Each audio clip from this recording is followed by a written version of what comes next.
From like curatorial point of view, there wasn't a specific type of shackle that was used in the 17th century to shackle enslaved but people. I saw them at the United Nations. Yeah, but the difficulty for us is that we don't have shackles, or there aren't many shackles that are like offered to our museum that have a strong provenance. And provenance is key because we just don't know whether these shackles are used for, I don't know, cattle or prisoners, or whether they were used as for enslaved.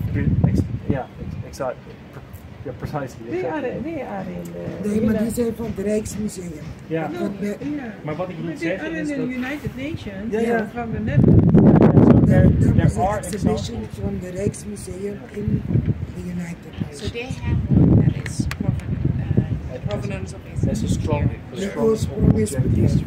And like for instance, every now and then these things are, and you just don't know now, and it's chilling that these are often happening. You just don't know today whether these were for prisoners in the 18th century in a normal prison, or whether these were used for enslavement. But we had in 2001 we have them. Yeah. So where are they? Probably at the Tropenmuseum. The Tropenmuseum has it by them. Yeah.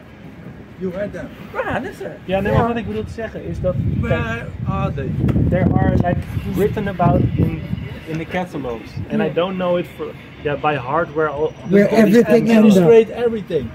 We don't lose anything. But the shackles. No, we didn't do that's not what I'm saying at all. Okay. What I'm saying is we don't have them in our collection, and we probably loaned them for that exhibition. Right. And we know where they are, but I don't know it by heart because I cannot know any. This ship also had shackles, no? No, because this is an East India Company this ship is East India. for a longer trip. A longer trip, and it didn't arrive. And it's also a copy of a ship. Yeah. So it's not the original one. In the inventory of this ship, there were no ships. But listen, if this is not the original, what the children is seeing on, can I say, slave, a ship that carry enslaved people. That's what the next exhibition, the Atlantic.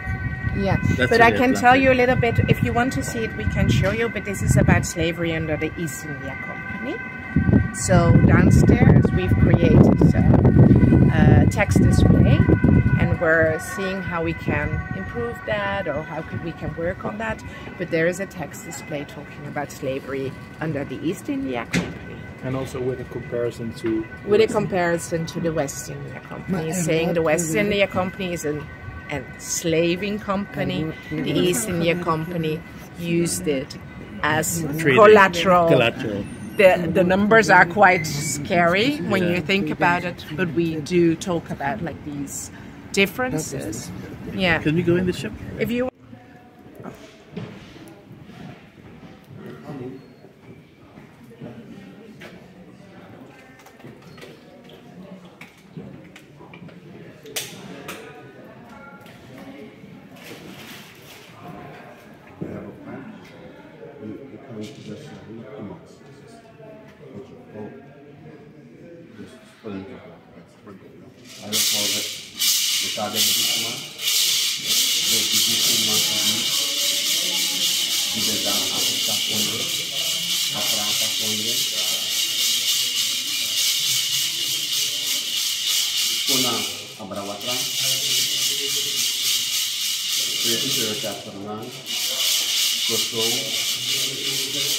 American de Great Katibo. Je n'apprécie que beaucoup de scrivi de atol fu before de fu akatibo. Today we nanga de bakapichi we de go na gron fu woshi fu lazy fu sabi fa na fa asambe go fa de bekaru fa de beseru o guagro on sabi tak de ground deja mercado con ala respecti na ala sakafasi tak sa aroko so me conduja na fu sasi na fu sabi fa de sambe go uno koja fu trasani Sabi, Atori, Dipsa before. That make you a tie ala the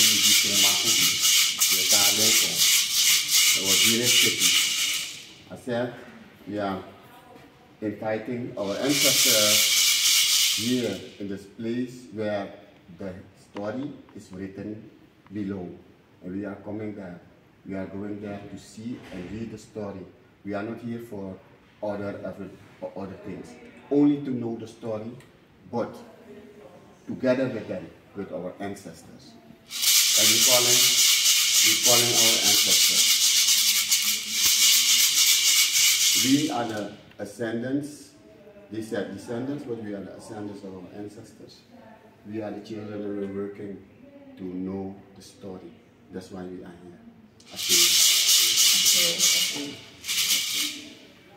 Almighty Creator, we recognize your presence in this place. We give thanks for your presence in this place and for this time of sharing and understanding. Almighty Creator, we recognize the presence of our ancestors here with us, in us, and in the cloud of witnesses, always walking with us. Almighty Creator, we ask now that you would grant our ancestors peace, that you would grant them healing, that even as we read their stories, we see the record of their stories.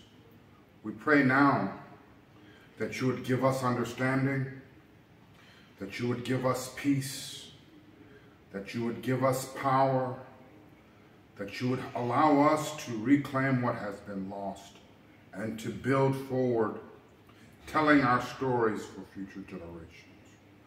We ask now that you lead us to always remember.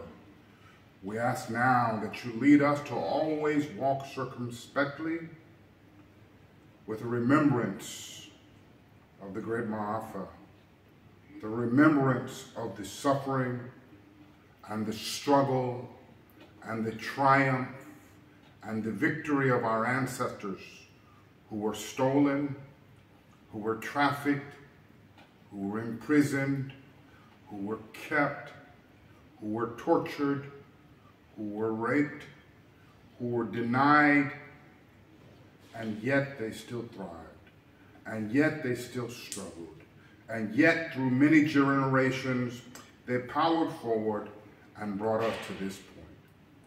Now we pray for reconciliation, we pray for reparations, we pray for a future of humanity united. We give thanks, we give thanks, we give thanks. Let us say Ashe and Ashe.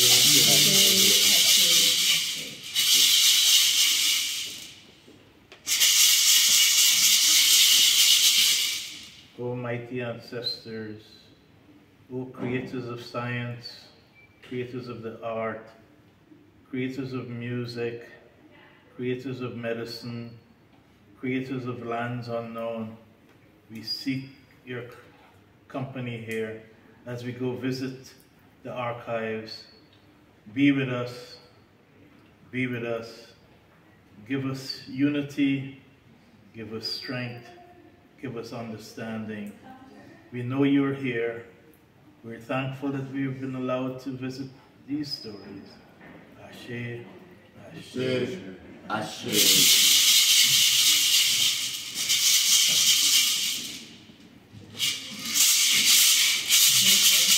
De spirit van onze voorouders hier dicht bij ons zijn. En ik geloof dat ze hier dicht bij ons zijn. Dat ze ons moeten begeleiden. Zoals Baba gezegd heeft, we zijn hier gekomen voor andere dingen. We zijn hier gekomen voor peace. We zijn hier gekomen voor knowledge. Voor vermeerdering van kennis. Vermeerdering van kennis en inzicht. En ik ben heel dankbaar. Namens mijn familie, namens de grotere extended familie, namens de global family. Ashe, Ashe, Ashe.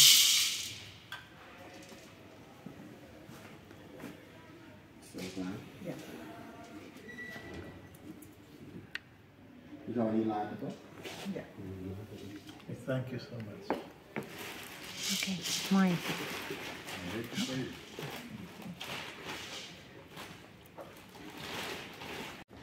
Oh, yes. My name is Dr Philips. I was born in Guyana. I'm an American citizen. Spent a year in the White House as a White House fellow. I have spent half of my life outside of Guyana. I've lived in 8 countries, mainly in the business sense. I was managing director for Africa for AT&T Africa and the Middle East. I lived in South Africa for 7.5 years prior to returning to Guyana. I'm currently the chair of the Guyana Reparations Committee and a vice chair of the CARICOM Reparations Commission. I'm here as a guest of Dr. Biekman, who I met a while ago, 10 years ago, in St. Vincent. And we're here to learn about the archives, to learn about what's in Holland, as we seek to understand what happened in the past. And of course, we're looking for restorative justice, but we're looking for that in a win-win sense. The words enslavers and enslaved have been used, but I think, like our Reverend said, we need to find partners. We need to be partners to find appropriate solutions. If not, we'll always be at loggerhead. History is important. It's where the facts are. Unfortunately, most schools don't teach history, or they mask it. And so it's important in seeking justice that you also start with truth. So I'm thankful for you allowing us to visit your archives, visit your building, and I look forward to an ongoing relationship as we both seek to reciprocity in terms of knowledge and justice. Really, we also really want, yeah. Well, for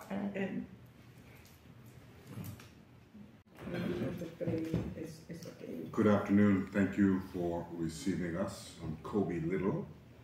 I am the president of the Baltimore branch of the NAACP, which is the National Association for the Advancement of Colored People. It is a constitutional and human rights organization in the United States. It is the oldest anti-racism, anti-lynching, constitutional and human rights and civil rights organization in the United States and perhaps in the world. The branch that I lead is the second oldest branch in the association. The association was founded in 1909. 100 years old. Several decades, yes, but not 100 years. So, in addition to leading the Baltimore NAACP, I am the Dean of Justice Chapel, which is a Christian think tank advocating for faith leaders and faith communities to engage in the ministry of justice. And it's our belief that all scriptures, all holy scriptures, push us towards justice, to be concerned about the most vulnerable, to be concerned about fairness in society, to advocate for love and for peace. And then I am the Chief Executive Officer of Community Partnerships for Public Health International, which is a global public health intermediary. And our philosophy is that in order for us to have the best public health outcomes, there must be partnerships with communities. Too often, physicians, governments, scientists, they believe that they have all of the knowledge and they just tell communities, do this, do this, do this. But people are the experts of their communities, not governments, not scientists, not public health professionals, not doctors. And so this is a way to not only ensure that there are effective public health outcomes, for example with the coronavirus pandemic, but also to alter the history of inequity in the delivery of government services and the delivery of healthcare services. And another way to think about it is that the approach to public health, for as long as there has been public health, has been very colonial. We know better than you, do it our way. And it has sometimes had very disastrous outcomes.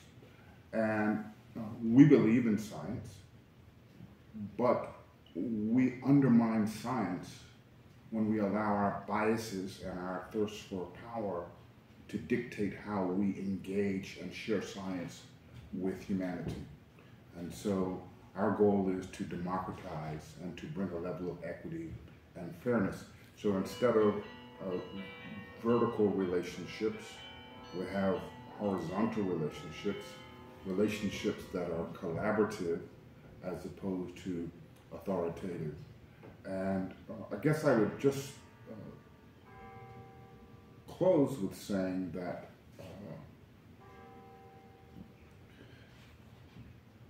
in this way, we can understand a path forward for how we engage communities on any issues, whether it's education, whether it is history, whether it is art, whether it is science, commerce, industry.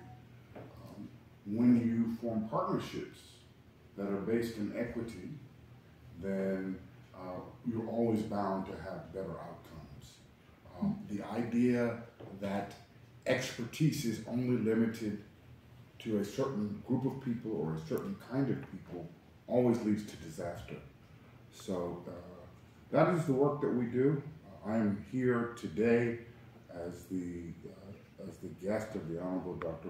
Biekman, who is doing important work here in the Netherlands, as well as around the world, advancing reparations and calling for justice as it relates to the transatlantic slave trade. So we are certainly delighted to be here. Thank you for opening your doors to us.